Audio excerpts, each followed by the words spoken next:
नमस्कार, मी प्रतीक्षा तायडे. आपण पाहत आहात महाराष्ट्र प्राईम टीव्ही. गेल्या 4 दिवसापासून विद्यार्थ्यांचे ठिय्या आंदोलन, पीएचडीच्या विद्यार्थ्यांचे ठिय्या आंदोलन इथे चालू आहे. आपण त्यांच्याकडनं जाणून घेऊया की त्यांच्या नक्की काय मागण्या आहेत. ताई नमस्कार, की तुम्ही ह्याच्या म्हणजे आंदोलन करताय, तर तुमच्या काय मागण्या आहे याच्या पुढे? नमस्कार, माझे नाव ऋतुजा.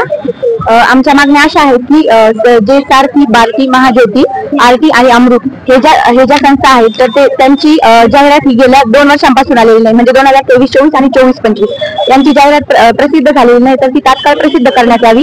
त्यांच्या स्वतंत्र जाहिराती प्रसिद्ध करण्यात याव्यात आणि तात्काळ आम्हाला फेलोशिप देण्यात यावी. दादा, किती दिवसापासून तुम्ही हे आंदोलन करताय?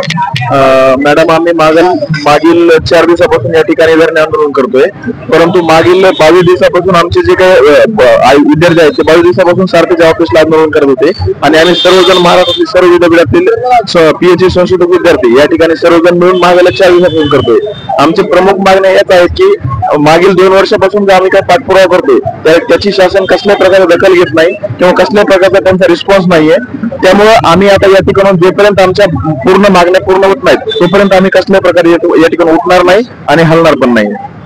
किती दिवसापासून करताय तुम्ही हे आणि किती दिवस अजून करणार आहात? जोपर्यंत मागण्या पूर्ण होत नाहीत तोपर्यंत आम्ही इथून हलणार नाही. आजही दखल घेतली तर आजही आम्ही उठू, पण जोपर्यंत दखल घेणार नाही शासन तोपर्यंत आम्ही या ठिकाणी उठणार नाही. जोपर्यंत आमच्या पोर्टलवर आमची जाहिरात पडत नाही तोपर्यंत आम्ही या ठिकाणी हलणार नाही. हे आमचं स्पष्ट. पण तुम्ही हे जे आंदोलन करताय, पण हे तुम्हाला आंदोलन करण्याची गरज काय पडली? आम्ही पीएचडी करतो, तर आम्हाला आमच्या संशोधनासाठी खर्च लागतो. जसे की आम्हाला वेगवेगळे पॅरामीटर्स अनालिसिस करावं लागतात, त्याच्यासाठी महागडे केमिकल्स लागतात. तर त्याचा खर्च असतो. आम्हाला आर्टिकल्स पब्लिश करायचे असतात, आम्हाला कॉन्फरन्स करायच्या अटेंड करायच्या असतात. त्याच्यासाठी रजिस्ट्रेशन फीस 3,000 5,000 इतकी असते. तर मग तो पैसा आम्ही कुठून आणायचा?